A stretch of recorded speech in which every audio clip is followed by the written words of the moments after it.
And Israel beheld Joseph's sons, and said, Who are these?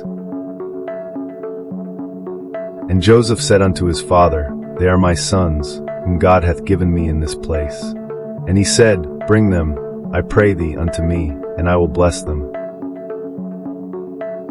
Now the eyes of Israel were dim for age, so that he could not see. And he brought them near unto him, and he kissed them, and embraced them. And Israel said unto Joseph, I had not thought to see thy face, and lo, God hath shewed me also thy seed.